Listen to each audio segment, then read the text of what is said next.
أعوذ بالله السميع العليم من الشيطان الرجيم. بسم الله الرحمن الرحيم. اللهم صل وسلم وبارك وأنعم على سيدنا ومولانا وحبيبنا محمد صلى الله عليه وسلم وعلى آله وأصحابه أجمعين. رب اشرح لي صدري ويسر لي أمري واحلل عقدة من لساني يفقهوا قولي.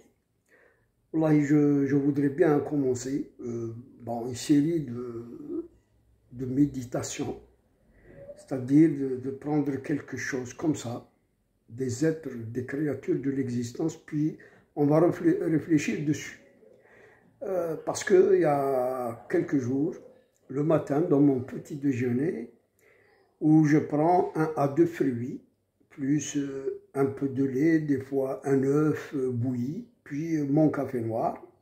Et alors, ce matin-là, j'avais juste une demi-banane, avec un peu de lait et du café.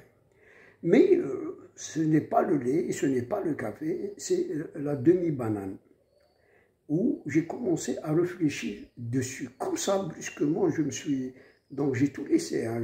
J'ai pris une bouchée, puis j'ai essayé de penser à son goût, tout d'abord. Le goût qu'elle avait, la banane, dans ma bouche. Puis, je l'ai donc avalé et j'ai pas pu continuer. J'ai commencé à regarder la banane. Et alors, c'est ça qui m'est venu. Je me suis dit, cette banane n'existait pas. Et puis Dieu, Allah Azza wa Jal, l'a créée à partir du néant. Elle n'existait pas, la banane, comme nous, comme le soleil, comme la terre, comme les planètes, comme toutes les créatures, les êtres qui existent n'existaient pas. Mais enfin, à propos de la banane, il y a son goût.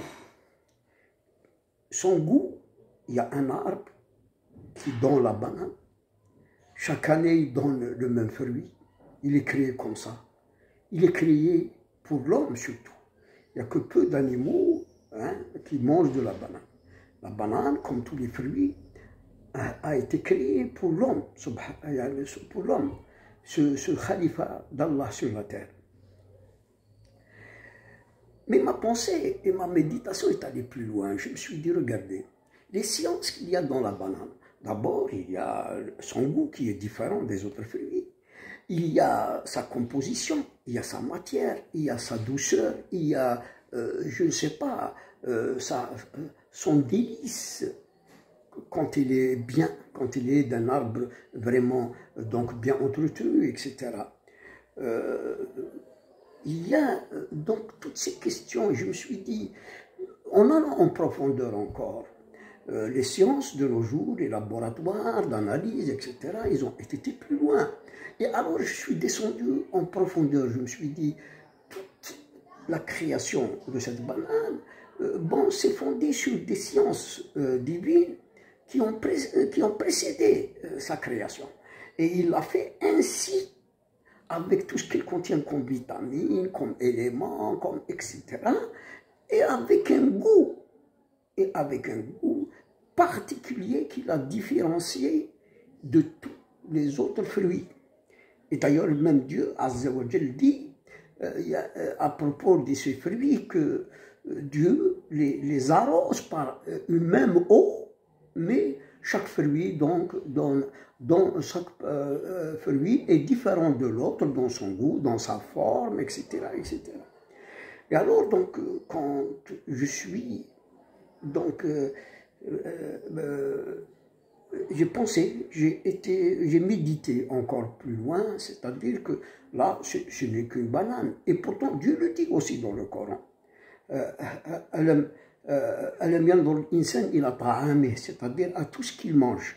Non seulement les fruits, mais aussi les viandes, les viandes blanches, les poissons, les graines, le blé, etc., les légumes, tout ça, ça a été créé par Allah Azza wa Jal pour l'homme, Et chaque fruit, chaque légume, chaque viande, chaque poisson, il a été créé dans des formes, dans des constitutions physico-chimiques, etc., particulières, pour que l'homme c'est-à-dire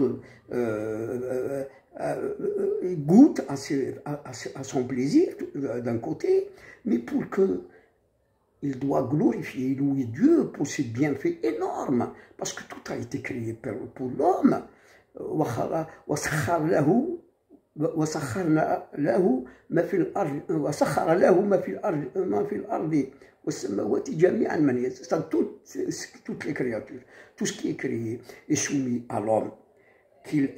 C'est à l'homme de l'explorer, de tirer des enseignements, de connaître son Seigneur à travers donc ces créatures. Connaître son Seigneur à travers sa création et ses créatures, ses êtres, c'est ça la voie qui mène donc à sa glorification.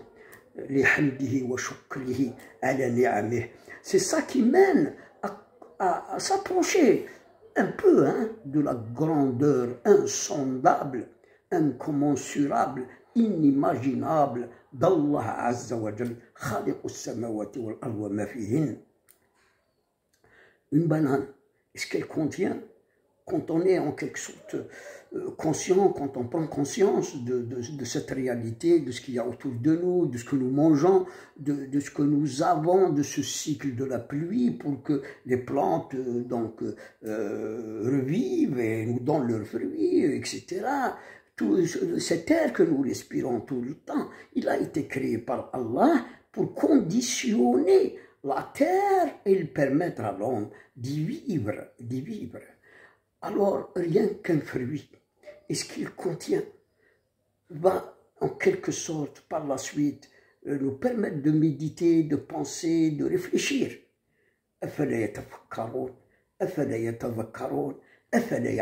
Combien de fois Allah Azza wa Jal a répété ceci dans le Coran pour l'être humain, pour qu'il réfléchisse, pour qu'il médite, pour qu'il pense à la création qui, en quelque sorte, prouve donc la grandeur d'Allah, c'est-à-dire la grandeur d'Allah, la puissance d'Allah, l'omnipotence d'Allah, l'omniscience d'Allah.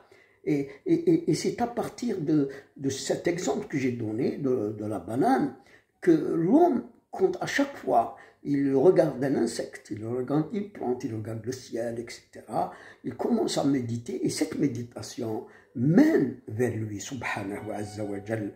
Mais parce que là, on reconnaît sa puissance, on reconnaît son omnipotence, on reconnaît sa seigneurie. C'est lui, al-Malik al-Mulk, c'est lui, al-Qadir al-Muqtadir, huwa al-Khaliqu, yani al-Bari'u al-Musawwir, huwa Allah, huwa Rabbul Alamin, subhanahu wa azza wa jal, walhamdulillahi rabbil alamin.